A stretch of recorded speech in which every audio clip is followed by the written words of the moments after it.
နေ့ကဂျပန်နိုင်ငံဘောလုံးအသင်းပြနေပြီးတော့မှဂျပန်နိုင်ငံကိုစားပြုပြီးတော့မှကမ္ဘာဖလားကိုဝန်ခံမဲ့ကစားသမားများရဲ့စည်ရင်းကိုကြီးညာခဲ့တယ်အဲ့ထဲမှာမှဂျပန်အားကစားသမိုင်းမှာပထမဦးဆုံးသောကမ္ဘာဖလားကို9ကြိမ်ဆက်တိုက်ကစားခွင့်ရတဲ့ကစားသမားတဦးဖြစ်လာခဲ့တဲ့တမိုင်းတွင်သွားပါတယ်ပြီးတော့သူတအားကိုဝမ်းသာကြည်နူးဖြစ်ပြီးတော့မှမျက်ရည်ကျတယ်သူမထိန်နိုင်ဘူးတော့ဘလုံးမထိန်နိုင်အစတော့သူမျက်ရည်ပဲဝဲ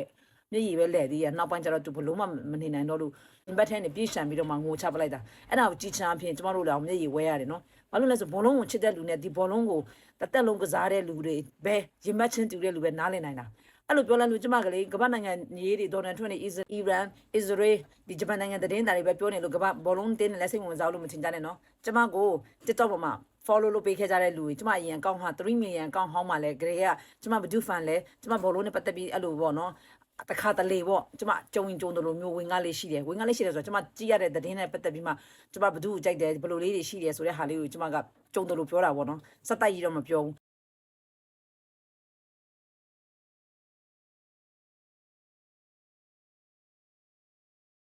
နော်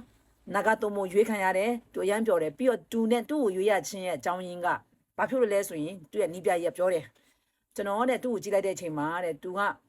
4 ကြိမ်မြောက်ကမ္ဘာဖလားနဲ့ပတ်သက်ကမ္ဘာဖလားကို4 ကြိမ်မြောက်ပါဝင်ကစားခဲ့ပြီးတော့မှဒီ5 ကြိမ်မြောက်မှာသူတို့အတွက်အတွေ့အကြုံရကောသူ့ရဲ့ကစားပုံကောပြီးရင်သူ့ရဲ့ team သူတို့ရဲ့ကစားအဖွဲ့တွေနဲ့ပတ်သက်အပေးယူကောင်းပြီးတော့မှအားလုံးကိုလည်းစိတ်ခွန်အားရကောဒီဆက်သွယ်မှု communication အရာကောအရန်ကိုအထောက်အကူပြုမယ်ဖြစ်လို့ယူဆလို့ဒီနှစ်မှာလဲကမ္ဘာဖလား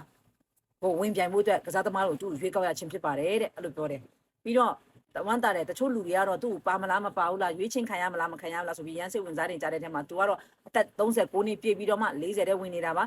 သူဒီလိုအသက်အရွယ်နဲ့သူ့ကို9 ကြိမ်မြောက်ကြီးဂျပန်နိုင်ငံကိုစားပြုကမ္ဘာဖလားကိုရွေးချက်ခံရဖို့ဆိုတာသူကြတော့တော်တော်လေးကိုဝမ်းသာပြီးတော့နောက်တစ်ခုကပြီးခဲ့တဲ့ပတ်မှာ Brighton နဲ့ Wolves တို့3-0နဲ့ကန်ပြီးတော့မှတော်တော်လေးနာသွားတဲ့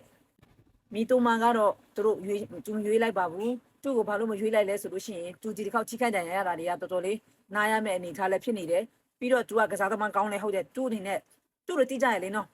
အားလုံးသိပါတယ်ပြီးခဲ့တဲ့ match လာမှာဂျပန်တမိုင်းကိုအင်္ဂလန်ကိုနိုင်အောင်ကိုင်းတဲ့ထက်မှာသူ့ရဲ့ခြေဆွဲသူ့ရဲ့အစွမ်းနဲ့အများကြီးပြခဲ့မှာသူကစားဖို့အတွက်တေချာပေါက်တော့တေချာပေါက်ကိုတွတ်ထားပြီးမဲ့အခုလိုချိခိုက်တိုင်ရဖြစ်တဲ့အတွက်ကြောင့်မလို့ကမ္ဘာဖလားကိုဝင်ကမ်းမဲ့ဂျပန်နိုင်ငံကိုစားပြုတဲ့မှာသူမပါတော့ပါဘူးပြီးတော့နောက်တစ်ခုကဒီနှစ်မှာလည်းဂျပန်နိုင်ငံကချန်ပီယံမှန်းပြီးတော့မှစူးစမ်းနေပါတယ်ဆိုပြီးတော့ချက်ပြောသွားပါတယ်အဲ့ဒါဘာဖြစ်လို့လဲဆိုရင်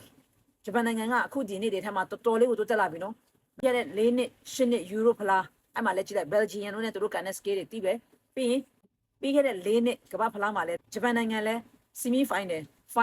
မှန်းလို့ရနေတဲ့အနေထားပဲအာရှတွေထဲမှာတော့ဂျပန်ကအကောင်းဆုံးအနေထားမှာအခုရှိနေပါတယ်အဲကြောင့်မလို့ချက်ပြီးတော့မှကျွန်မဘောလုံးနဲ့ပတ်သက်ကျွန်မဘောလုံးစိတ်ဝင်စားတယ်ဘောလုံးတွေလည်းကြည့်တယ်သတင်းတွေလည်းကြည့်တယ် TikTok မှာရှိတဲ့ viewers တွေကကျမရဲ့ကြည့်ရှုသူတွေကဘာပြောလဲဆိုရင် Messi အကြောင်းနဲ့တင်ပေးပါအောင်နဲ့လာပါမယ်ကျမမကြခင်ဘာဖြစ်လို့လဲဆိုရင်ကျမ Akinana News တခုတည်းကနေတင်ပေးနေတာဖြစ်တဲ့အတွက်ကြောင့် page ကော TikTok ကောအပေါင်းမနေရတဲ့အပေါင်းလေးနေပြီးသူများလေးမြင်စေချင်နေဆိုရင် share ပေးကြပါအားလုံးပဲဆင်ပြေကြပါစေ bye bye